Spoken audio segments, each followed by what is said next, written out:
Oh man, mainstream right now believes that Antarctica has been covered in ice for upwards of 40 million years. 40 million years is a long time, but geologists and scientists in general, they have no problem throwing out these dates. And one of the main reasons why they have no problem making these claims is because there is no evidence that you can throw at these people that proves them wrong. Why is that? Well, because they have no evidence that proves that their side is correct. The claim that Antarctica has been frozen over for 40 million years is literally just a trash theory born out of uniformitarianism and that ultimate need to have instant gratification for an answer to a question that initially did not seem like it had an answer. I mean, that's really all it is, right? Scientists right now, they need to be able to write their paper, they need to be able to get their grant, and they need to be able to get that promotion so that they can become like, I don't know, a dean of garbage or whatever the hell it is those people do nowadays. But that's all they're interested in. Nobody is interested in the truth. 40 million years, there is zero, zilch scientific evidence to substantiate the claim that Antarctica has been frozen over for that long. Hell, we don't even have any proof that that entire continent has existed for 40 million years. We don't even have that. I mean, we literally have none of this evidence. Now, for those of you out there who are thinking this sounds crazy, I understand that. But I would ask you this question. Why do you think that sounds crazy? Why do you trust scientists who are not going to provide you any proof of 40 million years? If we demand of these scientists to prove their claim utilizing the scientific method, their conclusion immediately falls apart. And the reason why is simple. We have no actual testable evidence that proves that claim. But what about ice cores? I mean, they've been looking at ice cores. Doesn't that prove the 40 million years? No! What are you, crazy? There's not 40 million years worth of ice layers in Antarctica. It does not exist. And not only that, it doesn't even matter. Ice cores are some of the worst ways you can imagine to try and paint a picture of the history of an area. Right now, everybody thinks that ice cores are these like perfect looks back into the past. Oh yeah, a layer falls down and it freezes, and then the next layer falls down and then it freezes, and then it builds up over time, and so of course 40 million years must be the true date, right? Because ice cores, it just sounds so simple. Just layer upon layer upon layer. It's just like stratigraphy. It's perfect. You can immediately tell what happened whenever you want if you have ice cores. That's all garbage. Here, really fast, let's do a quick little thought experiment.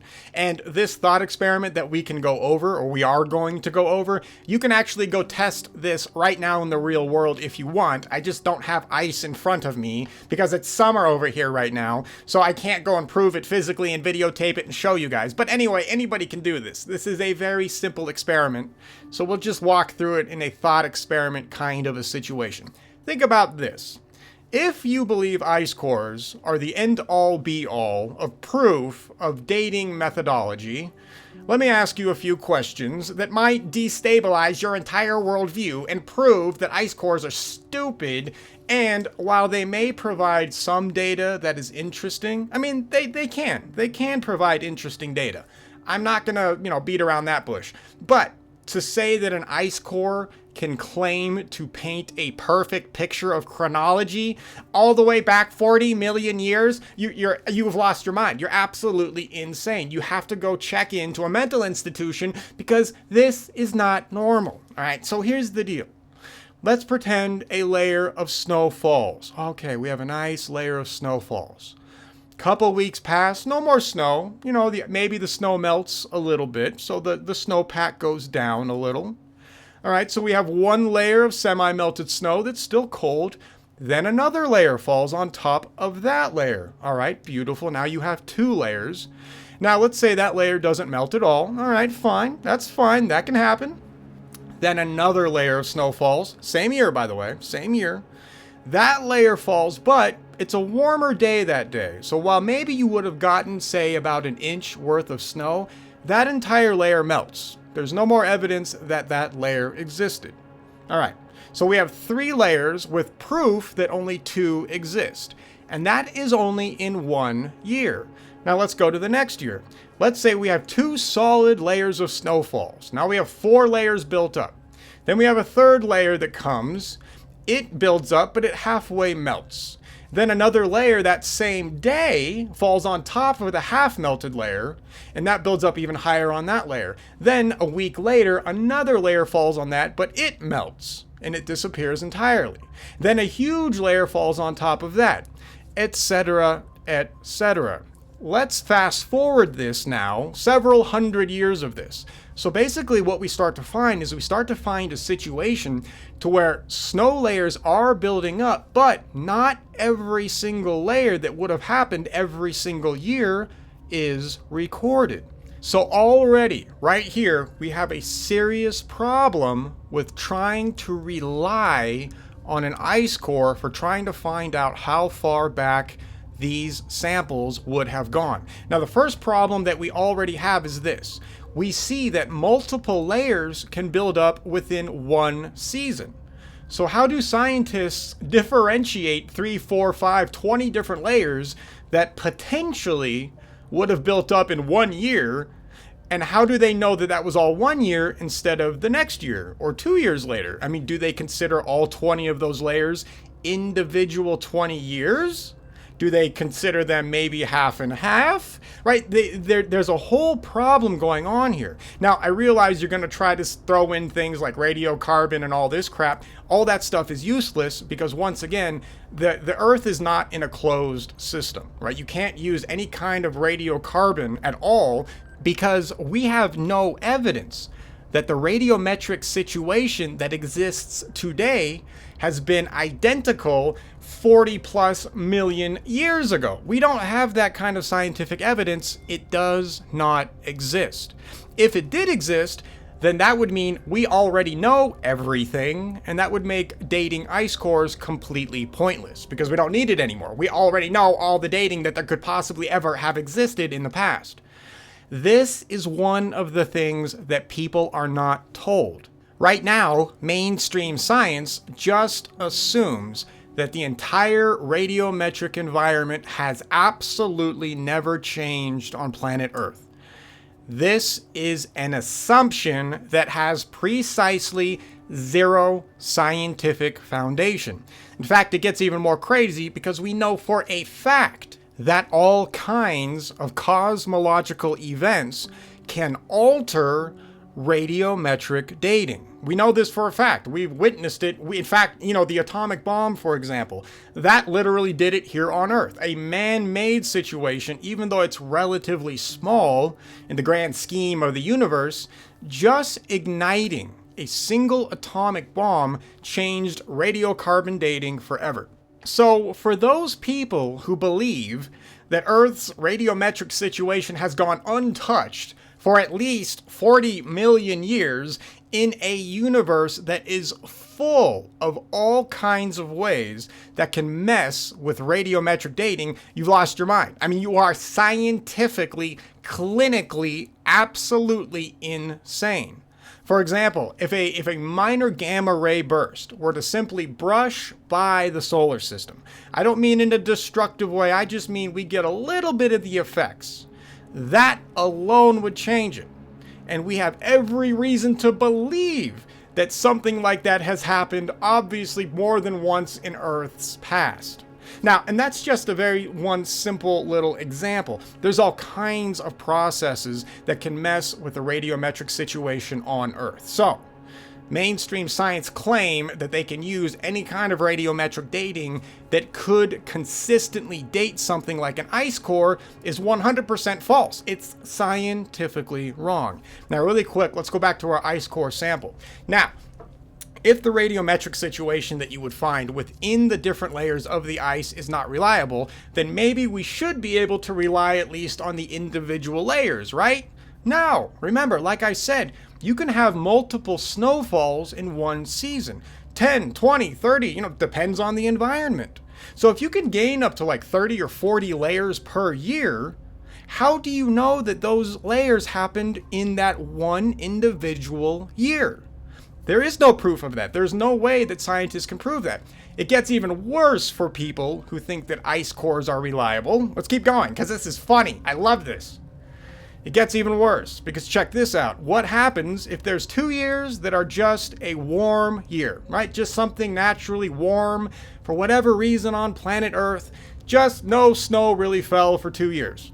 So that means you have 2 years in your ice core sample that don't exist, but you do not know that they do not exist. Now, that is a serious problem, because how do you account for missing years, right? We know that Earth, the Earth is a dynamic system. Sometimes snow is just not going to fall in certain areas. So we have a real serious problem now. How can we reliably date ice core samples that may quite literally be missing years?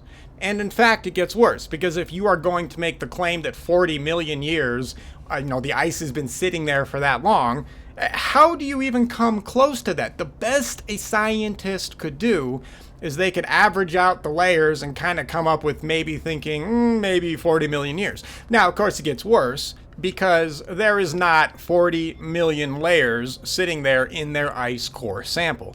That's not how that works either. And to make it even funnier, by the way, another scientific aspect of large buildups of ice that nobody seems to want to talk about or admit is that if you get too much ice stacked on itself, weight will become an issue.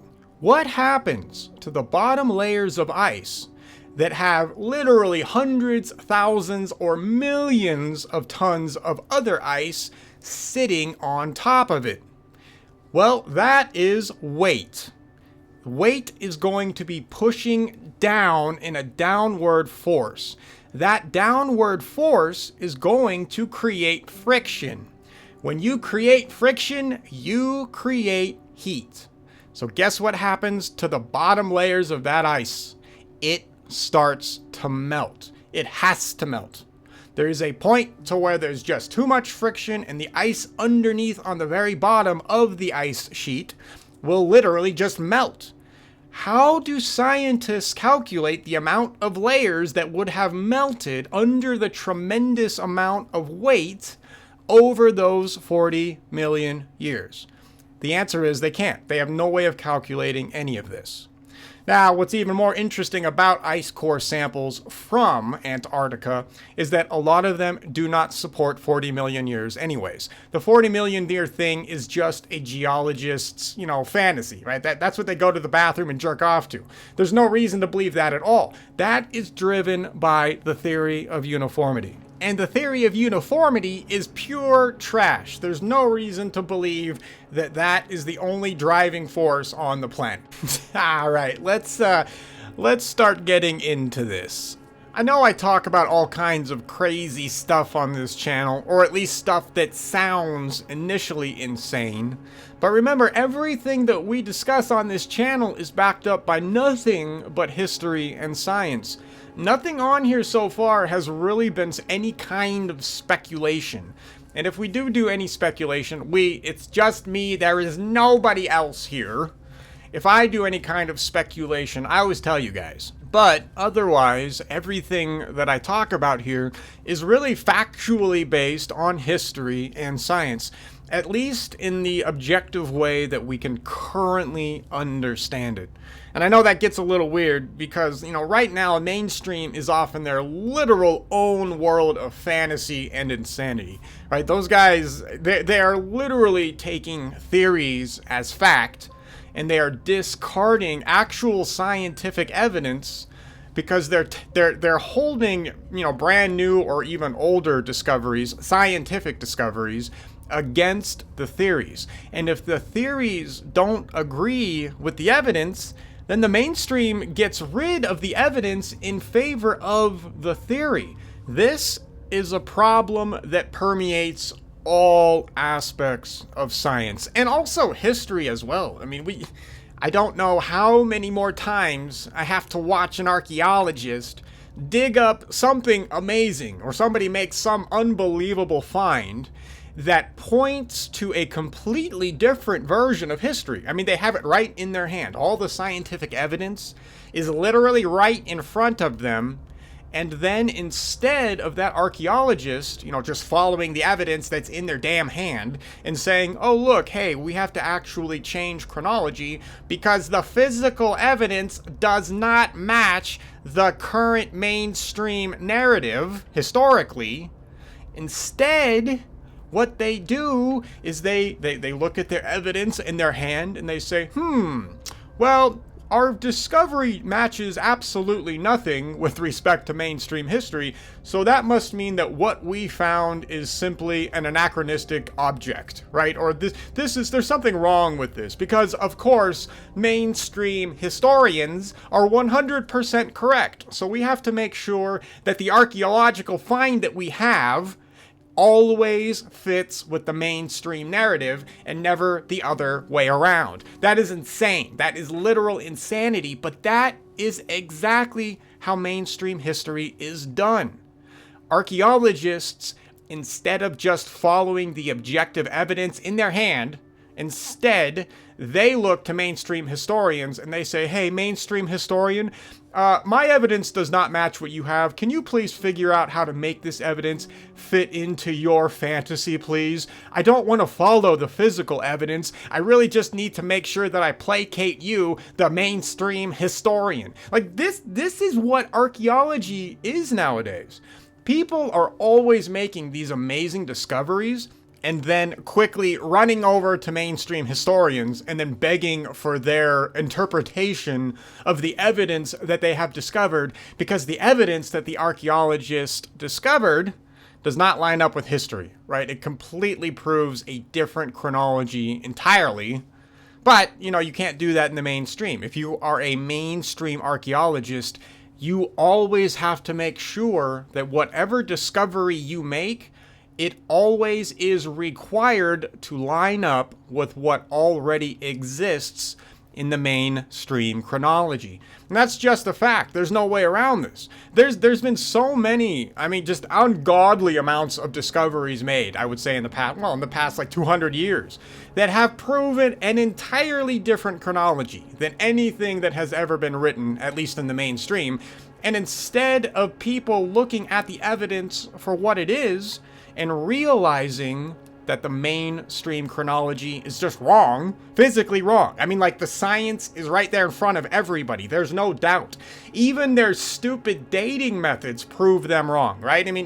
Carbon dating, for example, absolute garbage dating methods. I'd say 90% garbage dating method. There might actually be a little value in being able to line up the amount of carbon inside of a particular artifact, but that's a different story altogether. The point is that right now mainstream has no reliable way of dating anything. So what you will find is when you're dealing with, for example, carbon dating, you'll find that they will only give you the carbon date that lines up with the mainstream historical narrative. They are not going to give you the other 10 carbon dated dates that they got back from the various laboratories that gave them an entirely different date relative to what the object is.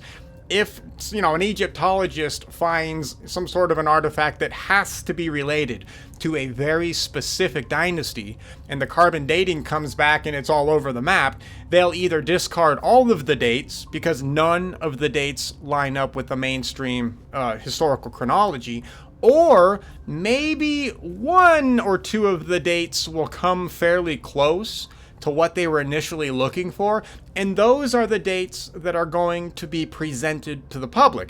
That's how crazy it is. All right, anyway, I'm already ranting about carbon dating. Let's not get into that. Oh, God, I forgot what I was talking about in this show. We are going to discuss, evidence. All right, so here's my point with all that garbage I just said. one of the things that is fascinating, if you actually go and you look at real archaeological work, or if you look at real geological work, and you dig into the papers and you don't just read, a headline on some mainstream publication, when you actually start to dig into a lot of this information, surprisingly enough, there actually are a lot of good mainstream researchers that exist out there, and they're actually doing really good work. The problem is that their work that is being done that is really good generally does not line up with the mainstream historical chronology. And of course, the second something does not line up to that holy chronology that you have to believe in the West, otherwise you're a conspiracy theorist, if your data does not line up with that chronology, your data is going to be shoved to the side. Now, this is insane and ridiculous because all of this data that these researchers are discovering, it's just data. It's just raw, factual data, right? Nobody's making any claim necessarily, but the data itself does not line up with much of what the mainstream currently propagates as the truth. So when we find ourselves in a situation to where we have a mainstream institution going out of its way to ignore physical scientific evidence and instead continue to hold a belief in some sort of a crazy theory instead, hey, that's when you know you have a problem. Now, a lot of people don't realize we have this problem in history and science because most people are not doing any kind of a deep dive into any of the information being generated nowadays by good researchers. Why? And the reason why people don't do it, well, there's a few reasons why. The first reason why is because most people nowadays, they just want instant gratification. That's why headlines are so important. People who are pushing out headlines and they use certain tactics to grab your eye and to grab your attention, they do this because they know the general population has now been trained to expect instant gratification. And if you can get instant gratification out of a headline that makes you seem like you've read the entire article, that's what's going to happen to people. And this filters down into all walks of life. I don't care how deep of a scientist you are, everybody can be caught in this trap. Now, it's one thing if this is only going on for a few weeks, but it's another thing entirely if the situation has been going on for decades. And, if you really want to get into it, centuries or even a millennia. That's a whole other thing as well. But anyway, my point is that nowadays the modern average person is only going to believe those headlines that come out of the mainstream. Funnily enough, even sometimes those articles that are written in the mainstream, the articles themselves may actually contain real good scientific information. But first of all, most people are not going to read the article, so no one's going to care, and no one's going to see it, so nobody's going to be like, oh, hey, wait, this is very interesting information that maybe I did not get out of the headline that was provided to me. Let me see if I can apply this scientific information to other aspects of other sciences and histories, and maybe we can change a paradigm. Like, that doesn't happen because nobody's reading that. But if you do read it, you'll find that evidence is there. And that's what I want to one of the things I want to cover today is an article just like this. Oh, in fact, it's a whole paper. But I'll go over the article for brevity's sake, and then I'll try to remember to leave a link to both the paper and the article. I know I never do it. I got to start doing it. I know I'm horrible on that. Anyway, I'm also just rambling. So today's article is fascinating, or today's paper is fascinating, because these guys apparently discovered evidence that proves that Antarctica was indeed ice-free only a couple of thousand years ago. Now, the scientists involved in this study, they are obviously going to be using mainstream chronology, so I'll kind of stick with mainstream chronological dates, and then maybe at the end we will rebuild the picture and fit in the scientific data with the revised chronology, and the outcome is fascinating. So one of the reasons why I wanted to present this to you guys is not because it's necessarily some, huge earth-altering study. It's not. If you follow real science, we already knew that Antarctica was ice-free only a couple of thousand years ago. We already knew that. Even our ancestors make that claim. That's a whole other historical situation. But if you pay attention to reality and you don't listen to mainstream science, you are probably already aware of the Antarctica situation, or at the very least, have a general concept that something was probably different relative to how mainstream science and history looks at it. Now, Antarctica is a very interesting situation with respect to history because whatever's going on down there has been locked in ice since the last major cataclysm. Now, the good news for that is that potentially there could be some amazing evidence hidden down there of not only potentially ancient civilizations that could exist down there. I have no idea. I have no clue, but it's entirely possible. But at the very least, there might be well-preserved geological and other kinds of scientific information, or I should say evidence. But anyways, there could be a lot of evidence frozen in time. Haha, frozen, again, okay. Frozen in time down there that could substantiate a lot of the claims made by our ancestors relative to the catastrophic events that they recorded in their histories. Now, before we get into the article, and it's not a long article, I could probably sum it up in like 2 sentences, but I have to speak for a while because I like to hear my voice and I need more practice speaking so that one day, 10 years from now, perhaps we will make a video that does not suck. And I am not a we, it's just me. I have to stop doing that.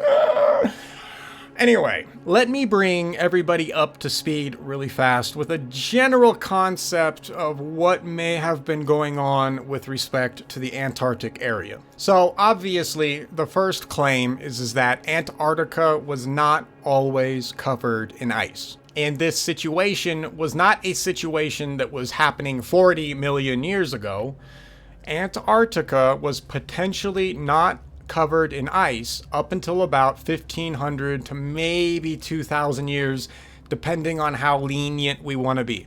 Another thing really quick on the side to remember, chronology, we don't have a perfect chronology, and there's several reasons for that, and I've covered this in multiple shows, so I'm not going to go into detail here, but I just want everybody to know that, I acknowledge the fact that we don't have real good dating systems right now, especially the further we go back. So any dates that I give you guys, while they're not going to be dead on accurate, hopefully they'll kind of be in the ballpark area relative to reality and not mainstream history and mainstream chronology. The reason why that's important is because right now, one of the things that mainstream science and mainstream chronology does is that it obfuscates the reality of what our ancestors are talking about and what our ancestors recorded relative to real chronology. So anyway, that's just kind of a warning. Like, I'm not making any claims that these dates are dead on. They are not. And in fact, this is a great area for maybe you to potentially figure out the actual real chronology. That's one of the beauties of this whole situation, is that you, yes, you at home, picking your nose, staring at the web for 10 million hours, you could instead actually make a real discovery. Anyway, so the initial claim is that Antarctica was not covered in ice from about between maybe 15 to 2,000 years ago. That means the ice cover that we see now is very, very recent. Now, not only does the geological and scientific evidence support this claim, but what's even more interesting is that for some weird reason, we actually have maps that were drawn back in the day, hundreds and hundreds of years ago, that show Antarctica without any ice. Now, that, like the Pierre-Perry-Reese map or whatever, that's a whole other topic, and we'll discuss that in a different show. But there are maps that are hundreds of years old that have Antarctica's shorelines mapped out, and even the interior of the continent actually mapped out as well. So it begs the question, how the hell did people back in the 1300s have an accurate map of Antarctica. Where the hell did this come from? If Antarctica had been covered in ice for 40 million years, that changes everything, right? And this, of course, is where people will start trying to, make up theories like, oh, well, they had aliens, and the aliens came down and, pulled out a parchment and drew a sketch of Antarctica because, they didn't want to give them the data pad or whatever, right? Like, we have to start making weird and invent crazy theories. And of course, those crazy theories are propagated that makes everybody else look crazy in the alternative research community. And then from there, all of us are now suddenly insane. We do not need aliens to explain why our ancestors 500, 600, 700 years ago had a map of Antarctica. There's no reason for it. The answer is simple.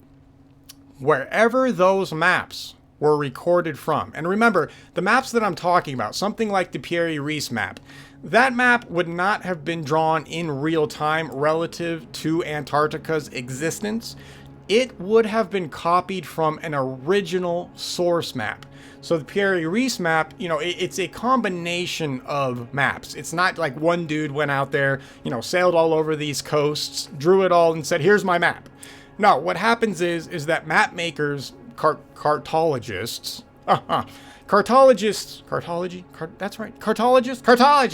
map makers. I don't know if that's the right word. Anyway, cartologists, they would take other source maps and they would combine them to create, whatever world map they were trying to make. So when we find a situation to where Antarctica is represented on the map and it does not have any ice, it really does beg the question, where did that information come from? We can probably be pretty reliable in making the claim that during the time of Pierre-Reese, Antarctica was indeed a frozen wasteland. It was already covered in the ice. So it begs the question, if it was already covered in ice, what was the source map that Pierre-Reese used to create the map of Antarctica? That means he had access to information that we do not have access to right now. Another interesting side note, and I know I keep going off on tangents, but this is quite common in history. People who were doing things, let's say 500 or 600 years ago, for example, Pierre-Reese. The reality is, of course, he was going to have access to other stuff that we don't now. That was like 500, 600 years ago. In 500 and 600 years, there's a lot of destruction of material that has happened. Not just because people would burn stuff or just lose stuff, but stuff just deteriorates. Nothing lasts forever. So it's not weird that he would have access to something that was, maybe 1,000 years earlier than before him. That would make sense. But we find that situation in all aspects of history. A lot of the ancient authors, if they're legit, because there's a whole problem, with the Renaissance authors, that, the Dark Ages and all that crap. But for the writers, we can look at a lot of their works and we see them sourcing from other books that are just gone. They don't exist. And so that means that there is and was information out there that was probably rich and told all kinds of good, interesting stuff that we just don't have access to anymore. It's just gone. The reality is, governments probably grabbed this stuff up and are hiding all of it. I don't doubt that at all. It would make perfect sense. There's no weird conspiracy theory needed to believe that. Okay, anyway. But we know for a fact that people were drawing maps of Antarctica without ice. So that means that Antarctica probably was ice-free relatively recently within modern human history. So this scientific fact that our ancestors 700 years ago knew about Antarctica at all, first of all, is amazing. But second of all, were able to draw a map without ice. That is a serious problem. Now, mainstream science completely ignores this, right? They just say, yeah, it's just crazy. It's just, they're just making stuff up. That didn't happen. That doesn't work because it's been scientifically proven that, yes, those maps do indeed represent the shorelines and even the interior of Antarctica. Now, that's a serious problem for mainstream science, and this is why mainstream science and history does not engage in the subject. Because mainstream, like I said, they believe that ice has been sitting there for 40 million years. If that's wrong, that means everything has to change. I don't think a lot of people understand that if we get rid of Antarctica's ice only 2,000 years ago, or maybe even 1,500 years ago, if Antarctica is not covered in ice, that means that planet Earth was in a completely different state of existence. That means something else was going on Earth.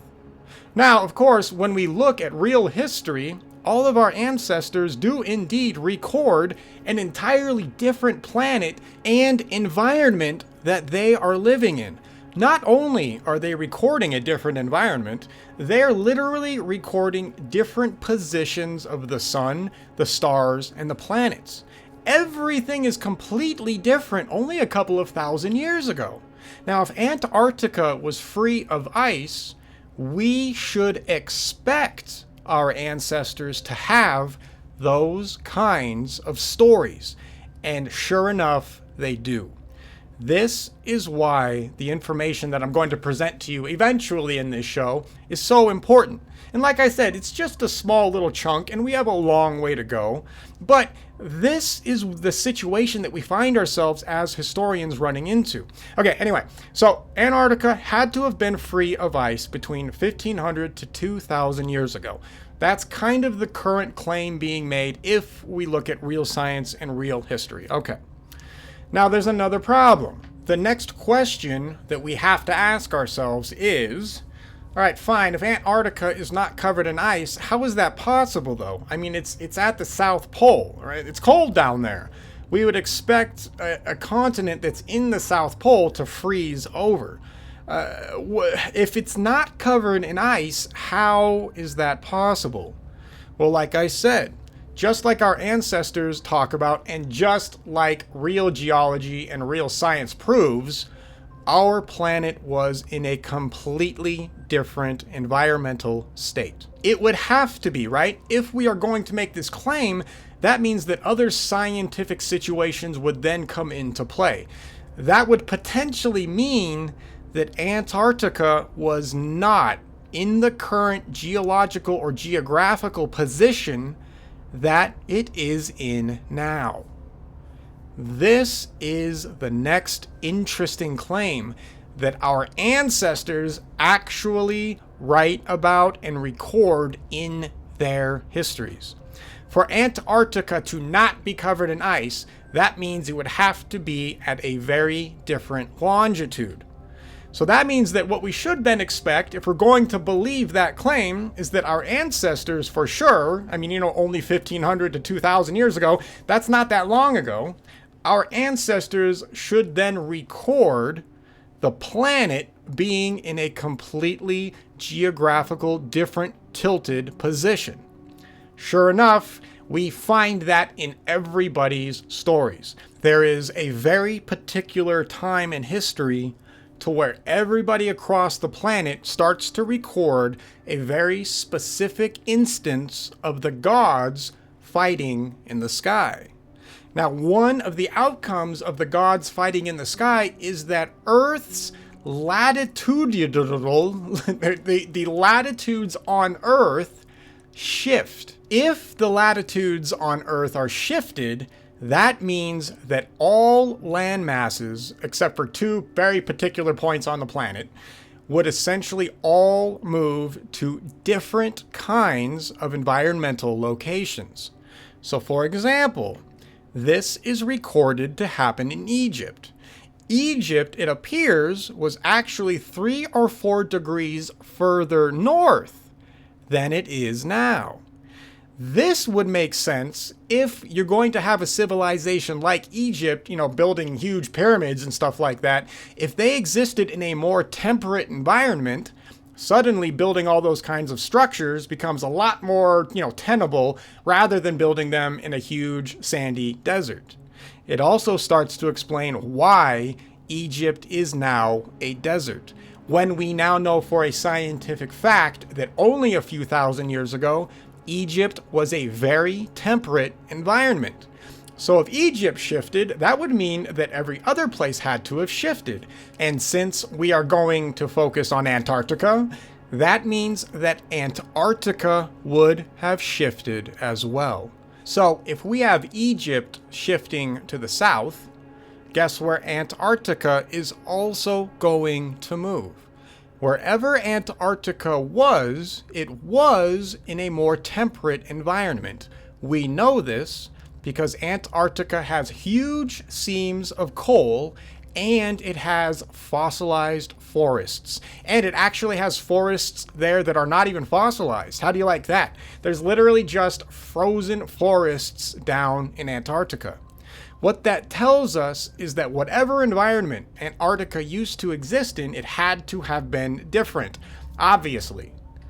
What the hell's going on then? I mean, how do mainstream science has no real answer for this. So they throw out 40 million years because that kind of lets them hand wave everything and nobody can challenge them because, it's too long ago to really prove, right? We just threw out a date. You can't disprove us, so that means we're right? That is literally their position. Okay, but if we actually look at real science and real history, what we're finding and what we are seeing is the evidence that Antarctica must have very recently shifted towards the south.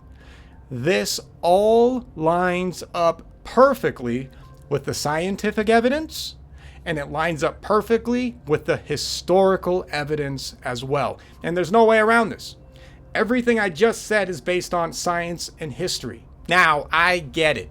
This goes against a lot of what you have probably been taught, or I should say just generally what people are taught. And I realize some of this is, it's hard to hear sometimes. I get it. But at the end of the day, I cannot stress enough to remind everybody that science does not care about our feelings. Science is science. The facts and the evidence are what they are. Everything points to Antarctica being in a completely different latitude only a couple of thousand years ago. Now, let's get into this little piece of evidence to substantiate this. This is a whole huge topic. I just wanted to present some of the evidence that now supports this position that already had a ton of evidence to support it. But it's interesting to see that we keep finding more and more science supporting this position. Now, for those of you who want to know what happened, what it looks like is that the reason why the Earth would have shifted and why you would find Antarctica moving from wherever it was down to the South Pole where it is now, this would have been the Venus event that would have taken care of this. This was the period of time that all of our ancestors describe and that all of cosmology supports, scientifically supports, is that there was a period of time where Venus was a comet, crossed paths with Earth multiple times while it was trying to get to its current orbit, and during some of those periods, it actually altered the tilt of the Earth geographically. A side thing to remember is that Earth's 23 degree and change tilt that we have right now, we still would have already had it during this event. It's just that the surface of the Earth would have rolled over essentially a few degrees. 4, 5, 6, that number's kind of a little in the air. It wasn't like a huge shift, but it was enough of a shift to do things like it threw Antarctica all the way down south. This shifting would have been responsible for the instantaneous freezing of things like the mammoths, and those entire environments, actually. It's not just mammoths. There's all kinds of animals that were instantly frozen. It also would have been responsible for one of the larger floods that would have covered a huge chunk of this planet. Not the whole planet, not in the sense of a Noah's flood situation, different kind of a flood. I know people will conflate the two. They'll think the Noah flood is this particular event. No, the Noah flood is an event that happens earlier in time, so don't mix up the two. We'll talk about that later. And no, I am not religious, as all of you should know at this point in time. I'm just using the term Noah flood because that's what the vast majority of the people on this planet are familiar with. I should have said the deluge, my bad. So anyway, don't mix up the deluge with the Venus event. Two completely separate events, right? Deluge happened because Saturn novaed. The Venus event happens because Venus crosses paths with Earth several times and then causes a different kind of a catastrophe. Not all of it dealing with water. Okay, anyway, you get it. Oh, wow, I know, I keep saying I'm going to get to the article. Speaking of different catastrophes, another thing that this article talks about and brings to light is actually it goes not only the distance to help prove that the Venus event is a real situation and that, yes, Antarctica used to be its own, landmass doing its own thing in a temperate environment. But what they also find in their core samples that are pulled out from underneath the ocean is they find more evidence that supports two other events that happened after the Venus event. Now, the Venus event is essentially, it's the last absolutely major catastrophe that alters Earth in an extraordinary way. And by that I mean it literally alters the orbit, it alters the geographical tilt, stuff like that, like seriously altering things. Also all the coastlines. Like I said a little earlier, all the coastlines that we see now, these are all essentially brand new formations. And in fact, really brand new depending on the area you're looking at. The reason why I say really brand new is because some of the coastlines that we have right now were formed after one other smaller event takes place. This article, or I shouldn't say the article, I should say the paper that is written, this paper actually goes and proves that event happened as well. Absolutely crazy cool stuff, right? And this is the kind of crap that mainstream is not going to acknowledge. All right, let's get into the article in the paper and let's go over what they found. I know, right? 45 minutes in the show? Oh my God, dude. Okay, all right, let's do this. A group of researchers from the Department of Earth Sciences of the University of Pisa has identified a new climatic period of our planet called the Ophiuroid Optimum. Now, I don't know if I'm pronouncing that right, so I'm sorry. Ophiuroid? Maybe it's Ophiuroid. Ophiuroid Optimum. All right, so that's an interesting new term, which goes from 50 to 450 AD. Now, the 50 to 450 AD is an extraordinarily important piece of data if we're going to factor in the last semi-major catastrophism that happened after the Venus event. Because that last event, if we are going to go on mainstream chronology, happened between 400 and 500 AD. If we factor in real chronology, this event would have taken place around, interestingly enough actually, perhaps the 0 AD-ish era. And we'll have to talk about that later. I haven't really talked about that cataclysm on this show at all, or on this channel at all, but that's a very fascinating period and may actually relate to the reason why mainstream chronology starts the AD-BC split where it does. Anyway, let's keep going. The study was published in the Journal of Scientific Reports that was conducted in collaboration with the University in Venice and a University of History in Luxembourg. So what researchers did is they analyzed a core of marine sediment collected at a depth of 462 meters below sea level in the Edisto Inlet, which is a fjord in the western Ross Sea in Antarctica. The study of the core has allowed us to reconstruct Earth's climatic history over the last 3,600 years. Now, 3,600 years is also a fascinating year that they said, right? Remember, I have no influence on this study whatsoever, but the Venus event literally takes place 3,600 years ago. How do you like that? Isn't that insane that real science and real history lines up with what real scientists are actually discovering in the field? It's just awesome. This is the kind of evidence that mainstream has to ignore, because if they acknowledge it, then they have to change everything. All right, anyway. This also highlighted an already known period, such as the medieval warm, and that happened between 950 and 1250 AD. Also, okay, so the 950 and the 1250 AD evidence, that if we use real chronology, that would put this evidence around the 400-ish to 500-ish AD period in time that I was referencing a second ago.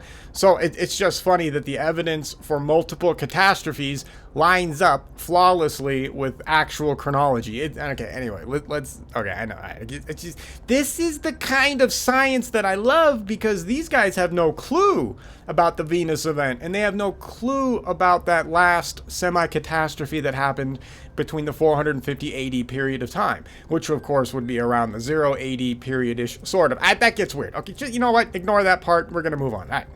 Where was I? Okay, so the medieval warm period that happens between 950 and 1250 AD, and the Little Ice Age between 1300 and 1850 AD.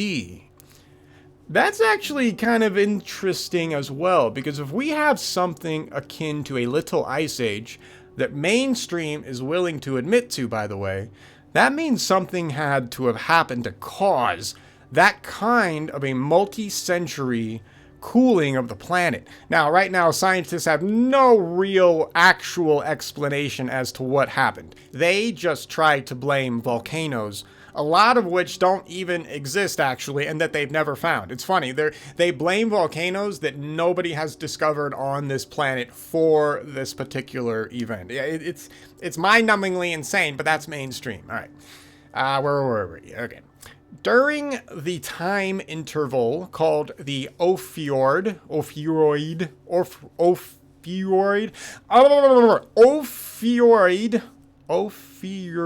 optimum. Why can't these guys just make a damn word that I can pronounce? It's not hard. Ophiuroid optimum. There, I got it.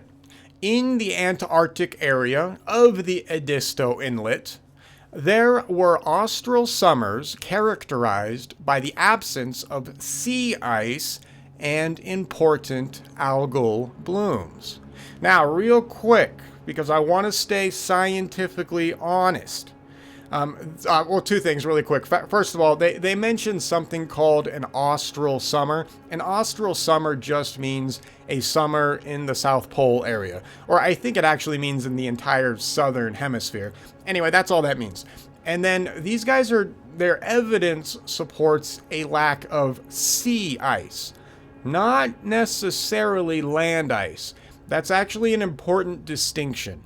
Now, that doesn't mean their study doesn't actually also prove that there was no ice on Antarctica during this time, but because these guys are studying, core samples that are deep under the ocean and they're in that level of strata, it wouldn't really make any sense for them to find any evidence for land ice when they're under the water. But it does get interesting, because if the catastrophe that Venus kicked off is real, we would expect certain aspects of whatever Antarctica originally looked like to now be thousands, if not tens of thousands of feet under the water. So the core that these guys have extracted from underneath the water, it's entirely possible that that land used to be above the waterline, which means that what they're finding is essentially proof of a de-iced Antarctica that has just gone through one hell of a catastrophe. So just keep those aspects in mind, all right?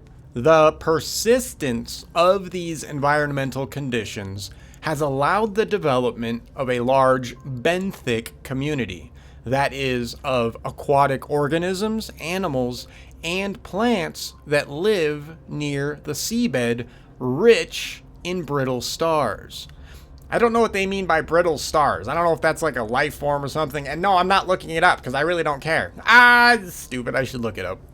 Anyway, quote, "This sediment core allowed us to carry out paleological and paleoclimatic studies at very high resolution," explains Giacomo Galli, a PhD student between the universities of Pisa and Venice.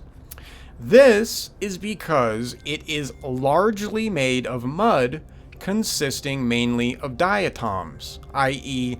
small unicellular algae with a silicous shell to which are added foraminifera, which are unicellular organisms with a shell that can fossilize, and remains of brittle stars, which are, yes, essentially starfish. In particular, the abundant fossil remains of brittle stars have allowed us to identify and characterize the new climatic period. I lied. This article actually sucks the way it was written. When I read it initially, it sounded like it would be something fun to read to everybody, but I've decided that this is not interesting to read because like the last half of the article is just sucking off the researchers. Anyway, I'm posting it up here so you guys can see it and read it yourself if you want to read it. But anyway, the data is still legit, and the article, while extremely short, and I know it took me like an hour to get to the 2-second article, the information is still legit, and there will be a link to the paper in the article as well. Now, the information in the paper is actually what is the most important part, and the reason why I wanted to read the article was because I kind of thought the article gave us a better breakdown, but it did not. Okay. Anyway, so yes, that's the kind of high quality entertainment you get on this show. How do you like that? Yes. There's a reason why I have 4 subscribers. Yes, and 3 of them are trolls. Anyway, there's some more mainstream scientific evidence that goes a long way into supporting not just one catastrophe that our ancestors witnessed and recorded, but actually several. And that's fairly important because, like I said, our ancestors, they record multiple catastrophes throughout the years. Hell, even our ancestors just 400, 500, 600 years ago record some very interesting cosmological disturbances. And if those disturbances were real, we would expect to find that kind of evidence. And sure enough, studies like this corroborate those events. All right, so anyway, I'll leave a link to the paper. Here's the conclusion on the screen from the paper itself. But I do recommend just going through the paper really quick, especially if you're one of these people who are already on the tail of some of these catastrophes. This is just more scientific evidence that you can use to support our ancestors' claims. And with that, I'm done. Too many weird big words, and I generally, you know what, I probably shouldn't even publish this show because it was just so poorly done. Literally an hour, and I read like 2 seconds. Are you kidding me? Oh. Ugh.